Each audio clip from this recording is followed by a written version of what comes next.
사무엘상 12장 1절로 5절이고요. 20절에서 또 25절 양이 좀 많아서 그때 같이 보도록 하겠습니다. 구약 성경 424쪽, 425쪽이 됩니다. 사무엘이 온 이스라엘에게 이르되 보라 너희가 내게 한 말을 내가 다 듣고 너희 위에 왕을 세웠더니 이제 왕이 너희 앞에 출입하느니라. 보라 나는 늙어 머리가 휘어졌고 내 아들들도 너희와 함께 있느니라. 내가 어려서부터 오늘까지 너희 앞에 출입하였거니와 내가 여기 있나니 여호와 앞과 그의 기름 부음을 받은 자 앞에서 내게 대하여 증언하라. 내가 누구의 소를 빼앗았느냐, 누구의 나귀를 빼앗았느냐, 누구를 속였느냐, 누구를 압제하였느냐, 내 눈을 흐리게 하는 뇌물을 누구의 손에서 받았느냐.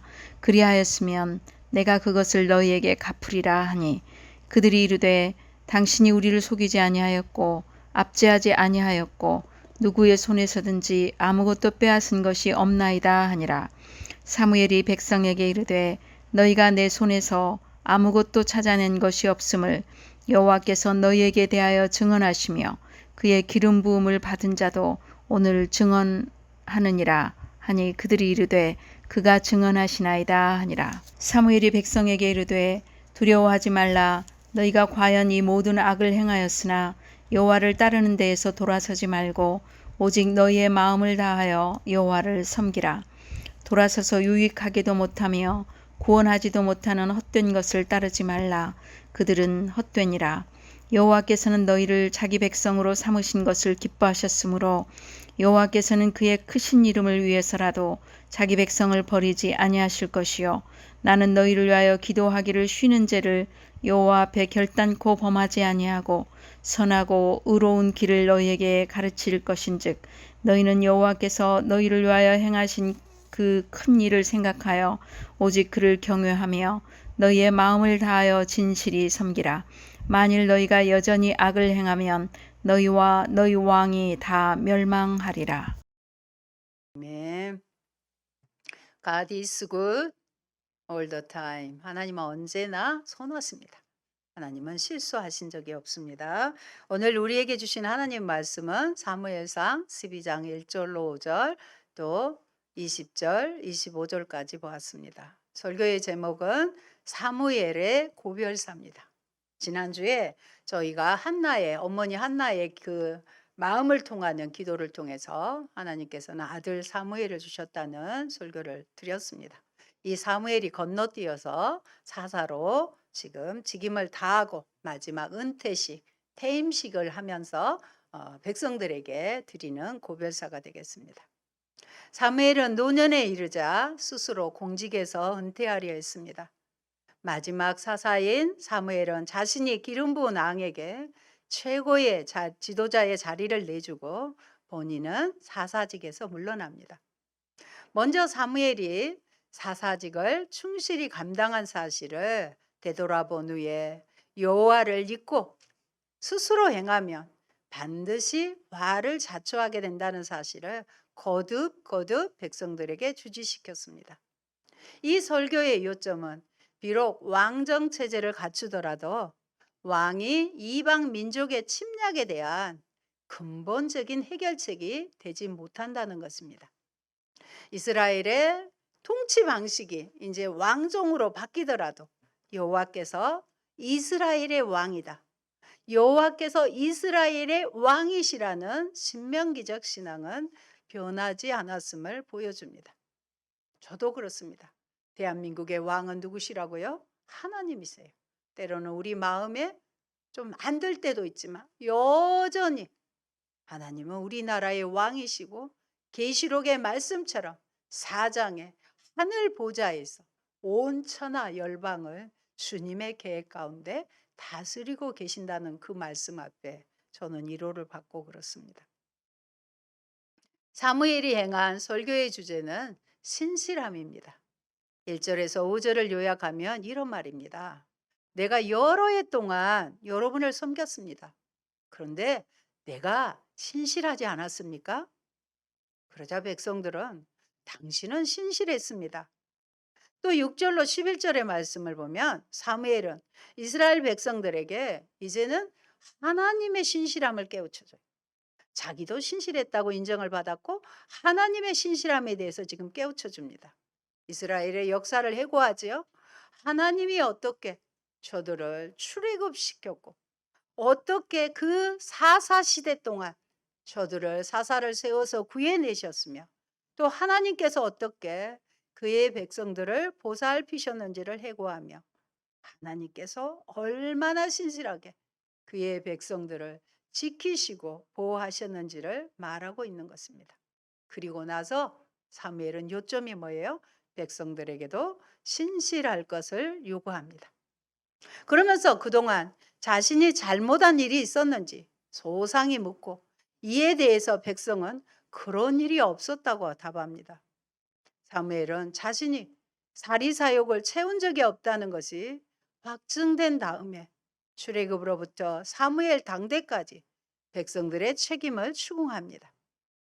사무엘은 이 백성들의 죄가 크다는 사실을 보여주기 위해서 깨닫게 하기 위해서 하나님께 기도합니다. 그때는 미를 베는 때였는데 보기 힘든 천둥과 비를 하나님은 내려주셨습니다. 그러자 백성들은 주님께서 건기임에도 비가 오지 않는 시기예요. 이스라엘 6개월 동안 정말 물 한 방울, 비 한 방울 오지 않습니다. 그런 건기임에도 천둥을 보내시고 비를 내리시는 것을 보고 온 백성이 두려워 떨었어요. 종들을 생각하시고 주 하나님께 기도하셔서 우리가 죽지 않게 해주십시오.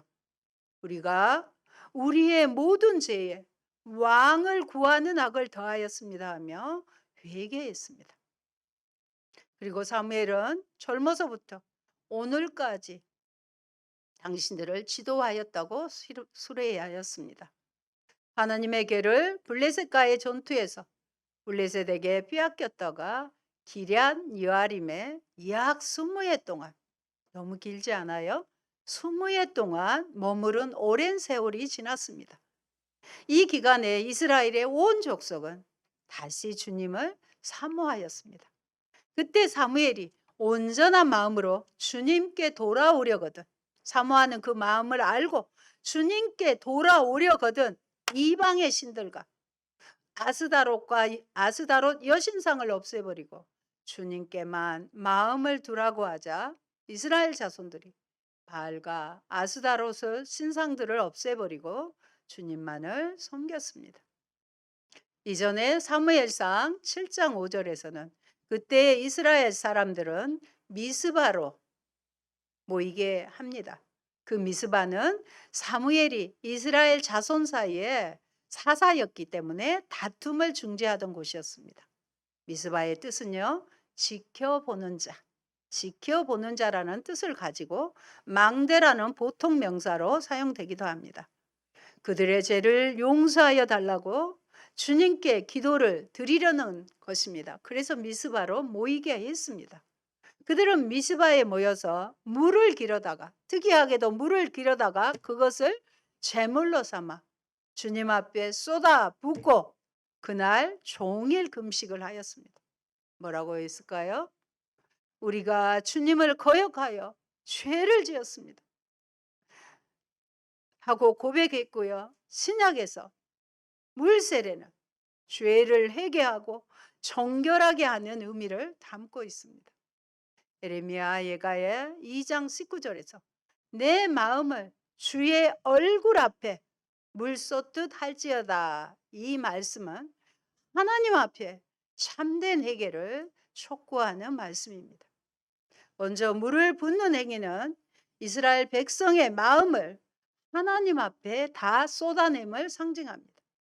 그래서 자신의 죄, 자신의 슬픔, 자신의 문제들을 지극히 사소한 것 하나라도 남김없이 하나님 앞에 다 쏟아내는 것을 상징하는 것이 물을 붓는 행위입니다. 이제 여호와 앞에 모든 것을 다 내려놓고 오직 여호와만 의지하며 더 이상 다른 대상을 바알이나 아스타롯과 같은 우상과 헛된 것, 쓸데없는 것을 찾지 않겠다는 의사를 표시한 것입니다. 그런데 이스라엘 백성들이 미스바에 모인 것을 안 블레셋 사람들이 이스라엘을 침입하려고 했습니다. 이스라엘 백성들이 미스바에 모인 것을 그들은 전쟁 준비의 행위로 파악한 것입니다. 이러한 일들은요, 영적인 세계에도 일어나고 있습니다. 즉, 하나님을 대적하는 자들은 하나님의 자녀들이 하나님의 신앙으로 다시 새롭게 무장하려는 행보를 가만히 놔두지 않습니다. 그럴 때 성도는 신앙의 행진을 방해하려는 사탄의 계계에 흔들려서는 안 됩니다. 그들은 성도들을 공격하고 위협함으로써 성도들로 하여금 신앙에 관해 회의를 들게 하고 다시 돌아서게 만드는 것입니다. 하지만 이때도 성도는 조금도 두려워할 이유가 없습니다. 왜냐하면 성도의 신앙의 재무장이 오히려 그들에게 위협과 두려움이 되고 있음을 반증하는 것이기 때문입니다. 그들이 미스바에 모여서 물을 붓고 마음을 쏟아 회개하는 것이 블레셋에게는 위협이 됐다는 것입니다. 백성들은 잠시 마음이 흔들렸지만 지도자 사무엘은 미동도 하지 않았습니다. 구절을 보면 블레셋이 쳐들어오는 그 순간에도 태연하게 사무엘은 제사를 지냈습니다. 왜 그랬을까요? 하나님의 성도들은 믿음으로 바로 무장하고 있는 것 자체가 이미 무기요, 권능이요, 하나님의 도우심을 받을 충족 요건이 된다는 것을 알았기 때문입니다. 여러분의 무기가 뭐라고요? 믿음이에요, 믿음.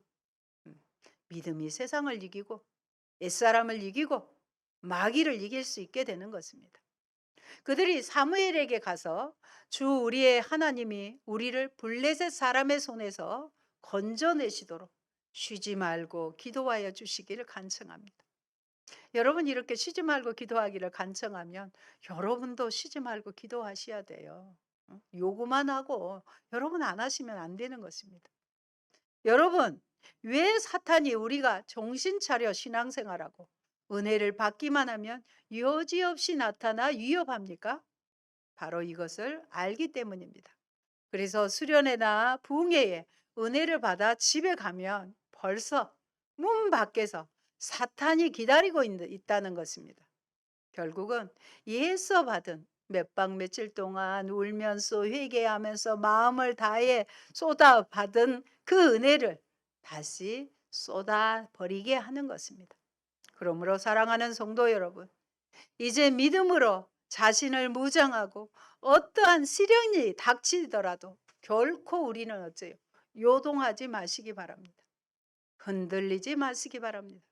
태연한 마음, 넉넉한 마음으로 하나님을 바라보며 그 악한 자와 대적하시기 바랍니다. 그러자 하나님은 블레셋 사람을 큰 천둥소리, 우레소리로 당황하게 하셨으므로 그들이 이스라엘에게 패하였습니다. 이스라엘이 미스바에서 나와서 블레셋 사람을 뱃갈 아래까지 뒤쫓으면서 무찔렀습니다. 그러자 사무엘이 돌을 하나 가져다가 미스바와 센 사이에 놓고 우리가 여기에 이르기까지 주님께서 우리를 도와주셨다고 하면서 그 돌의 이름을 에벤에셀이라고 지었습니다. 여기까지 도우신 주님, 여러분, 저와 여러분의 인생을 지금까지 돌아보면 여기까지 도와주신 주님을 기념한 돌입니다. 은혜라는 복음성가가 있죠. 지금까지 지나온 모든 것이 다 하나님의 은혜였다는 것입니다. 본래 에벤에셀은 어떤 곳이냐? 이스라엘 자손이 블레셋과의 아벡 전투에서 대패한 장소입니다. 그래서 엘리의 아들인 홈리와 비느하스 두 제사장과 수많은 군사들을 잃었습니다. 언약궤를 또 빼앗겼고 블레셋에 완전히 애속되는 수치를 당한 곳입니다. 따라서 사무엘이 블레셋에게 승전을 거두고 돌을 세운 후에 그 지명조차도 에벤에셀이라고 이름한 것은 이러한 수치를, 부끄러움을 하나님께서 씻어주셨음을 나타내고자 한 것입니다. 또한 하나님의 도우심을 기념함과 동시에 그 영광을 하나님께 돌리기 위함입니다. 사무엘이 즉시 모든 영광을 하나님께 돌리는 행동을 취할 때 하나님께서 이후에 블레셋 사람들을 다시는 그 사람들이 굴복하여 다시는 이스라엘 경내에 들어오지 못하게 하셨습니다. 사무엘이 살아있는 동안에는 주님의 손이 블레셋 사람을 막아주셨습니다. 그래서 이 지도자의 모습은 너무너무 귀하다는 것을 말씀드립니다. 그래서 나라의 지도자, 민족의 지도자, 또 교회의 지도자를 위해서 여러분들의 기도가 또 필요한 것입니다. 사무엘이 살아있는 동안에는 주님의 손이 블레셋 사람을 막아주셨어요. 그리고 이스라엘에게서 빼앗겼던 성읍들도 다시 되찾아오게 하셨습니다. 또 아모리 사람과도 평화롭게 지내게 하셨습니다. 성경 말씀 보실까요? 시편 116편 12절로 14절입니다. 내게 주신 모든 은혜를 내가 여호와께 무엇으로 보답할까? 내가 구원의 잔을 들고 여호와의 이름을 부르며 여호와의 모든 백성 앞에서 나는 나의 서원을 여호와께 갚으리로다. 아멘. 이런 고백이 저와 여러분에게도 있어야 할 것입니다. 사무엘의 고별사에서 특별히 자신의 어떤 점이 사무엘은 떳떳하다고 할 수 있을까요? 한마디로 불의한 재물을 탐내지 않았습니다. 주님 앞에서 주님께서 기름 부어 세우신 왕 앞에서 나를 고발할 일이 있으면 하라고 하였습니다. 내가 누구의 소를 뺏고 나귀를 빼앗았느냐? 누구를 속인 일이 있었느냐?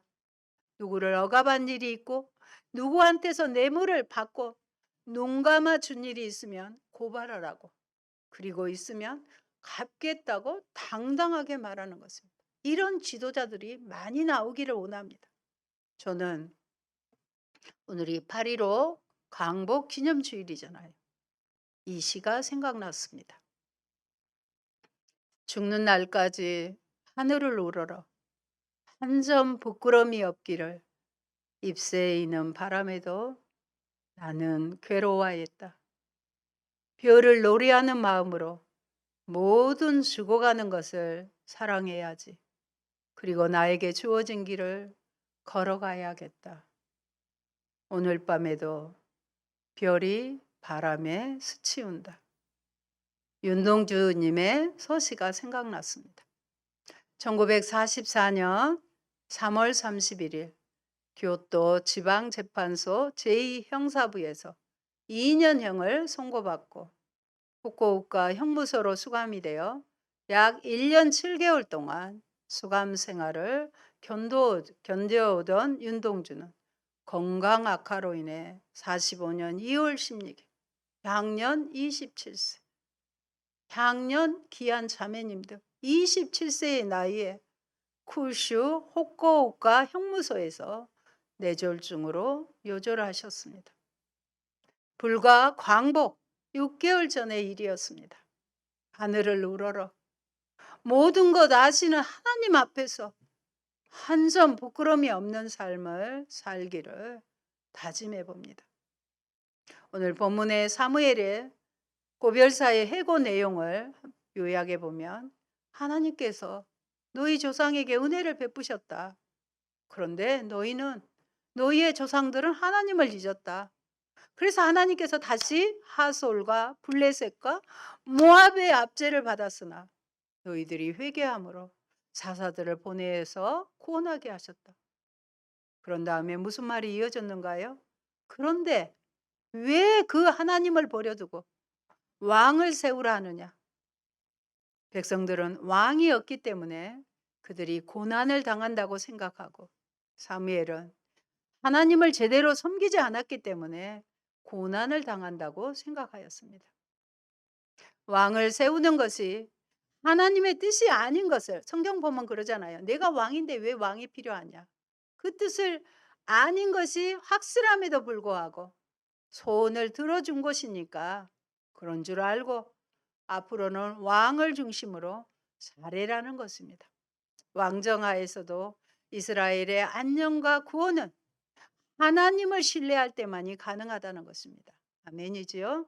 우리의 안녕과 정말로 우리의 진정한 구원은 하나님 한 분만을 신뢰하고 믿음으로 나갈 때만 가능하다는 것입니다.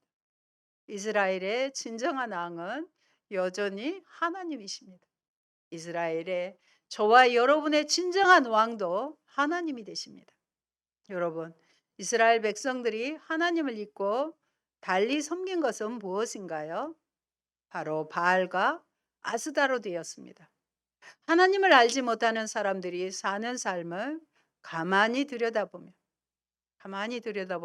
오늘 같은 날도 마음껏 놀러 다니고 좀 나쁘지만 재미있어 보이는 일이 참으로 많이 보여 교회 다니는 것이 어쩔 때는 부담이 되기도 하고 싫어질 때가 있을 것입니다.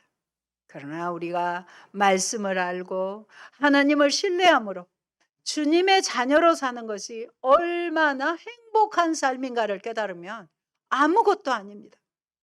그들은 썩어지고 불타 없어질 것을 위해 살고 우리는 썩지 않은 영원한 양식을 먹고 영생을 누리는 삶을 살기 때문인 것입니다. 하루살이가 내일을 알지 못하듯 하루살이 인생들이 이 세상이 전부인 것처럼 살고 있는 것입니다. 여러분, 이스라엘의 우상 숭배는 어제 오늘의 일이 아니며 수없이 반복되어진 고질병 같은 것입니다. 그럼에도 불구하고 아직도 이스라엘이 건재한 것은 그 원인이 이스라엘 백성에게 있는 것이 아니라 신실하신 하나님에게 있는 것입니다. 오늘 주제인 은퇴식에서 사무엘은 당부의 말씀을 드립니다. 첫째, 이제부터는 주님을 따르는 길에서 벗어나지 말고, 죄가 뭐예요? 주어진 목표점에서 벗어나는 것이 죄잖아요. 벗어나지 말고 마음을 다 바쳐서 주님을 섬기라고 합니다. 도움을 주지도 못하고 구원하지도 못하는 쓸데없는, 오늘 쓸데없다는 말이 자주 나오네요. 쓸데없는 우상에게 반하여 그것을 따르는 일이 없도록 합니다. 그것들은 헛된 것입니다. 하나님의 선택은 그 크신 이름을 위하여 결코 우리를 버리지 아니하실 것입니다. 결국 우리의 이야기입니다. 우리가 하나님의 자녀가 되고 구원을 얻는다면 우리에게 원인이 있는 것이 아니라 하나님에게 그 원인이 있으므로 우리가 받는 구원을 선물이라고 하는 것입니다. 그래서 이렇게 오늘 22절 말씀 다시 한번 모니터로 보겠습니다. 여호와께서는 너희를 자기 백성으로 삼으신 것을 기뻐하셨으므로 여호와께서는 그의 크신 이름을 위해서라도 자기 백성을 버리지 아니하실 것이요. 아멘. 우리를, 이스라엘을 자기 백성으로 삼으신 것이 기뻐하셨어요. 그리고 하나님의 크신 이름을 위해서라도, 그 이름 때문에라도 우리 주일학교 오늘 아동에게 했던 책임을 지시는 그런 분이시기 때문에 자기 백성을 버리지 아니하실 것이라고 하는 것입니다. 둘째는 나는 당신들이 잘 되도록 기도할 것입니다. 내가 기도하는 일을 그친다면 그것은 내가 하나님께 죄를 짓는 것입니다. 여러분 좀 찔리셔야 돼요. 기도하는 이 일을 그친다면 그것은 하나님께 죄를 짓는 것이에요. 저는 이것을 오늘 강조하고 싶은 거예요. 나는 당신들이 가장 선하고 가장 바른 길로 가도록 가르치겠습니다. 이 말을 직역하면 정녕 내가 너희를 위하여 기도하기를 쉼으로 여호와께 범죄하는 일이 내게 결단코 있지 않을 것이다가 됩니다. 여기서 쉬는 이라는 말은 하던 일을 멈추고 잠시 휴식한다는 개념이 포함되어 있습니다. 여호와께 기도하는 일을 멈추는 일도 없겠지만 잠시 잠깐이라도 쉬는 일조차 없이 계속 기도하겠다는 사무엘의 결연한 의지가 잘 나타납니다. 여호와 앞에라는 말은 여호와께 대항하여로 번역해서 기도를 쉬는 것은 여호와에게 대항하는 범죄로, 대적하는 범죄로 해석하였습니다. 결국 자신이 사사의 자리에서는 은퇴하지만 앞으로는 이스라엘 백성을 위해서 하나님께 기도하는 제사장으로서의 직무는 변함없이 계속할 것임을 선언하고 있는 것입니다. 그것도 공식 석상에. 그리고 자신과 마찬가지로 이스라엘 백성들 너희도 너희의 책임을 다하라는 촉구를 담고 있는 것입니다. 여러분, 성도가 기도를 쉬는 것도 범죄의 하나입니다. 놀랍지요? 기도라는 것이 필요에 따라 할 수도 있고 하지 않을 수도 있는 그러한 성질이 아니라는 것입니다. 즉, 기도란 자기가 필요할 때만이 아니라 지속적으로 하는 것입니다. 때문에 사무엘은 기도하는 것을 쉬는 것을 죄로 규정하고 있습니다. 이것은 참으로 놀라운 사실입니다. 우리는 흔히 기도를 우리의 필요에 따라 하는 것으로 생각합니다. 그래서 기도란 하면 좋고 하지 않아도 그만이라고 생각하여 기도하지 않으면 그 않으면서도 아무런 죄책감을 느끼지 않습니다. 그러나 우리는 성경이 오늘 말씀이 기도하지 않는 것을 분명하게 죄로 규정하고 있는 이상 기도하지 않는 것을 더 이상 대수롭게 여겨서는 안 됩니다. 기도하기를 쉬지 말라고 하는 말씀은 기도를 생활화하라는 말입니다. 즉 하나님과 교제하는 삶을 살라는 말입니다. 우리는 아무리 바빠도 하나님과의 교제를 소홀히 해서는 안 됩니다. 여러분, 사무엘이 얼마나 바쁜 사람이었겠습니까? 그는 이스라엘의 사사였으며 동시에 선지자였습니다. 또 제사장이기도 하였습니다. 그는 세 사람이 나누어야 할 일을 혼자서 감당한 것입니다. 바쁘기로 하면 사무엘처럼 바쁜 사람이 없었습니다. 그럼에도 불구하고 그는 하나님께 기도하기를 쉬지 않았습니다. 그는 기도를 통해 늘 하나님과 교제하였고 또 백성들을 위하여 간구하였습니다. 우리의 구주 되시는 예수님을 보십시오. 예수님은 그 바쁘신 와중에도 홀로 밤에 홀로 산으로 올라가서 기도를 하셨습니다. 새벽 미명에도 일어나 기도하셨고 무엇보다도 습관을 쫓아 기도하시지 않으셨습니까? 또한 사도들도 시간을 정해 유대인들 하루에 3차례 기도했지요. 기도하였고 사도 바울은 항상 기도하였을 뿐만 아니라 에베소서 6장 18절에 이렇게 말씀하십니다. 같이 보실까요? 모든 기도와 간구로 하되 무시로 성령 안에서 기도하고 이를 위하여 깨어 기도하기를 항상 힘쓰라. 쉬지 말고 멈추지 말고 기도하라고 권면했습니다. 결국 기도하기를 쉰다는 것은 성도로서 있을 수 없는 일이라는 것입니다. 예수님도 증인이고요. 바울 사도도 증인이지 않습니까? 사랑하는 성도 여러분, 성도가 기도를 쉰다는 것은 이제는 죄가 된다는 것입니다. 기도는 성도의 생활이 되어야 합니다. 기도는 영적 호흡이기에 기도하지 않는 것은 호흡이 끊어지면 뭐예요? 이미 영적인 죽음 상태에 있는 것이나 다름없는 것입니다. 그러므로 이제라도 늘 기도하는 성도가 되시기를 바랍니다.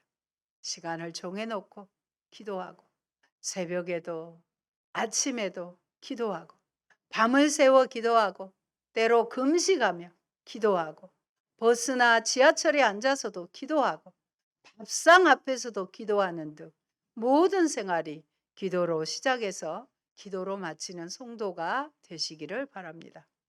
골로새서 4장 2절 이런 말씀 같이 보겠습니다. 기도를 항상 힘쓰고 기도에 감사함으로 깨어 있으라. 기도에 항상 힘써야 돼요. 항상, 가끔이 아니죠. 감사함으로 깨어 있으라고 권면합니다. 우리의 삶 자체가 기도가 되어야 하며 기도를 열심히 해야 합니다. 예수님도 교회는 만민이 와서 만민을 위해 기도하는 집이라고 말씀하셨습니다. 셋째는 주님만을 두려워하며 마음을 다 바쳐서 진실하게 그분만을 섬기라고 합니다. 주님께서 당신들을 생각하시고 얼마나 놀라운 일들을 하셨는가를 기억하라고 합니다. 만일 당신들이 여전히 악한 행동을 한다면 당신들도 망하고 왕도 망할 것이라고 25절에 말씀합니다. 하나님은 신실하십니다. 그리고 그의 백성들에게 신실함을 기대하십니다. 백성들에게 기대하는 신실함은 무엇입니까? 오늘 본문의 말씀대로 하면 14절에 여호와를 경외하고 그를 섬기며 그의 목소리를 듣고, 오늘 24절 여호와께서 너희를 위하여 행하신 그 큰 일을 생각해야 돼요. 기억해야 돼요.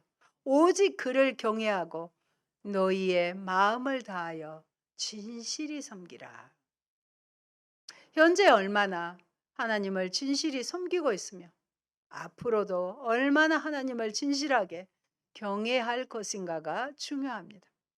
지금부터 새로이 시작하는 마음으로 오직 하나님만을 진실히 섬기며 신앙생활하는 저와 여러분 되기를 예수님 이름으로 축원드립니다. 아멘. 좋으신 아버지 감사드립니다. 오늘 사무엘의 고별사를 통해서 사무엘은 하나님 앞에서 신실했습니다. 아버지 자신의 유익을 위해서 살지 않았습니다. 거기에다가 기도를 쉬지 않고 이제는 죽는 날까지 나라와 백성들을 위해서 기도하겠노라고 선언하며 기도를 쉬는 것은 죄라고 말씀합니다. 주님, 우리도 주님의 신실하심을 본받게 도와주시고 우리에게 세워진 지도자를 위해서 기도하며 그들도 신실하기를 위해서 기도하게 도와주시고 나 또한 주님 앞에서 신실하게 도와주시옵소서. 그 일을 위하여 쉬지 않고 기도하는 저희들이 되게 하여 주옵소서. 나라와 민족을 위해서, 교회를 위해서, 죽어가는 영혼의 구원을 위해서 기도를 쉬지 않는 저희가 다 되게 도와주시옵소서. 예수님 이름으로 기도합니다. 아멘.